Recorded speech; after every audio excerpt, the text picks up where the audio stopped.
এগুলো আমার চলবে না। হ্যাঁ, আরে স্যার,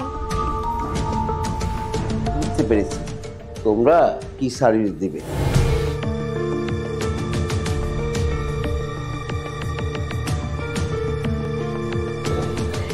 বান্ধবী বল বল।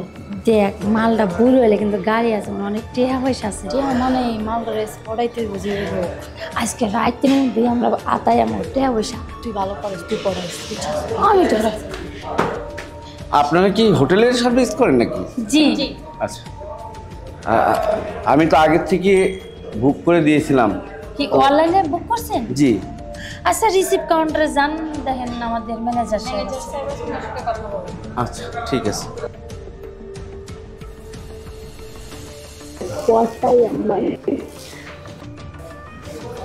আচ্ছা, 403টা কোথায়?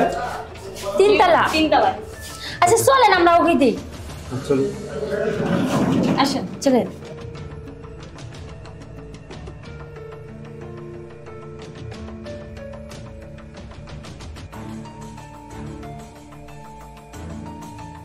স্যার আসেন।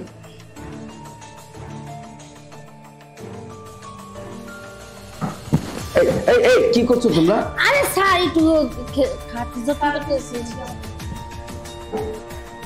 এই বুঝলাম না। স্যার আপনার ভালো লাগতেছে না? তা তা লাগছে, কিন্তু তোমাদের এই হোটেলে কি এই সিস্টেম নাকি কাস্টমার আসলে তাদেরকে ধরে এরকম টিপো? না ধরলে তো আর কিছু হবে না স্যার, ধরতে তো হবে তাই না? হ্যাঁ, দইরেই তো সব কিছু। এই রাখো রাখো রাখো, এগুলো দরকার নেই, রাখো। স্যার সার্ভিসটা কেমন লাগতেছে? কি করছো? হ্যাঁ, আমি তোমাদের হোটেলের কাস্টমার, তোমরা এইভাবে আমাকে এইভাবে ধরছো মানে কি? হ্যাঁ আমরা তো এইভাবে ধরবো, যদি এইভাবে সার্ভিস যদি না দিই তাহলে আমাদের হোটেলে তো আপনাদের নতুন লোক আসবে না তাই না? বুঝলেন না স্যার, সারাদিনের ক্লান্ত, গাড়ি চালাই আইছেন, ওইটাই আমরা একটু আরাম দিতেছি। না না, এই রাখো রাখো রাখো রাখো, এগুলো আমার চলবে না। হ্যাঁ, আরে স্যার, বুঝতে পেরেছি তোমরা কি সার্ভিস দিবে। এই শোনো, তোমাদের সার্ভিসগুলো খুব ভালো। হ্যাঁ, তোমরা কাস্টমারদেরকে এইভাবেই সার্ভিস দাও তাই না? জি স্যার, আমরা এইভাবেই সার্ভিস দিই। ও, সব কাস্টমার কি? সব সব কাস্টমারে দেই, কিন্তু আমাদের সার্ভিস যারা নেয় আবার ঘুরে কিন্তু আসে। আচ্ছা, তোমরা যে সার্ভিস দাও এটার বিনিময়ে কি পাও? টাকা পাই, মজা পাই, আবার মজাও দিই। ও আচ্ছা আচ্ছা, যদি সেই সার্ভিসের পর যদি তারা টাকা না দেয়, তোমরা কি তাদেরকে এমনি ছেড়ে দাও নাকি অন্য কিছু করো? নো, এইভাবে ছেড়ে দিই না তাদেরকে আমরা। কিভাবে? কিভাবে ছেড়ে দিই বলে দে তো। এটা কি চাবি স্যার? এটা আমার গাড়ির চাবি। আপনার গাড়ির চাবি না আমার খুব পছন্দ হয়েছে। এখন এই চাবিটা আমার। আর এই গাড়ি তো আমার। এখন যত চাবিটা আমার কাছে আসছে তাহলে গাড়িটাও বর্তমানে এখন আমার। মগের মূল্য পেয়েছো নাকি? হ্যাঁ, যা খুশি তাই নিয়ে নিবে। ওহো, এখানে মগের মূল্য কিছুই নেই। কারণ কি জানেন, এখানে ও আর আমি ছাড়া আর কেউ নাই, আর এক আপনি আছেন। এখানে মগের মূল্য দিয়ে কি লাভ? এখন আপনার টাকা পয়সা যা আছে এখন বর্তমানে আমাদের। স্যার, এই গাড়িটাও আমাদের, আপনি ক্রেডিট কার্ড কোন আপনার সাথে মানে যা আছে সবই আমাদের। আর ওই যে সিসি ক্যামেরা দেখতেছেন, বেশি বাড়াবাড়ি করলে তো বুঝেনি তো কত কিছু হয়েছে এর ভিতরে সব জায়গায়। আর এই 4 দেওয়ালের মধ্যে না স্যার, আমরা মাত্র 3 জন, যদি বেশি বাড়াবাড়ি করেন না এটা শেষ করে দেব। ও, তার মানে তোমরা এই না দিলে এই কাজগুলি করো?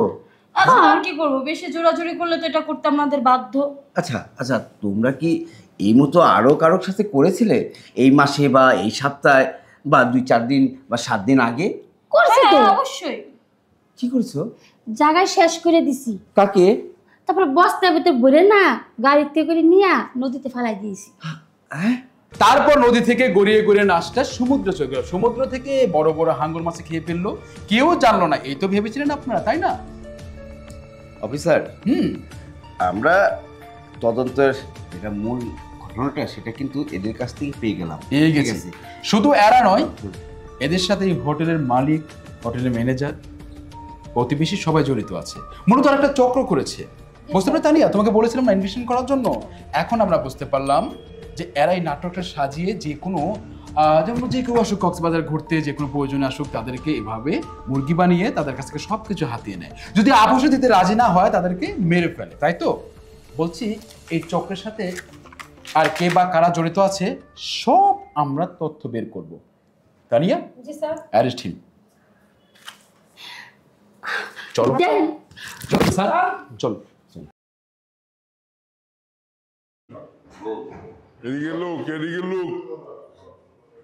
এই বলো, আমি একটু করতেছি। আস্তে আস্তে দেখতেছি।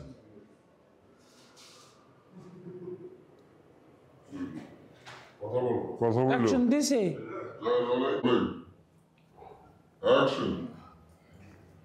আচ্ছা, বুঝলাম না তোমরা এইরকম করছো কেন আমার জন্য, মানে আমার সাথে?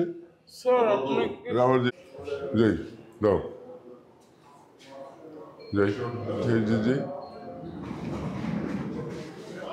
রিসিপশনটা কোথায়? এই চুপ গেছে।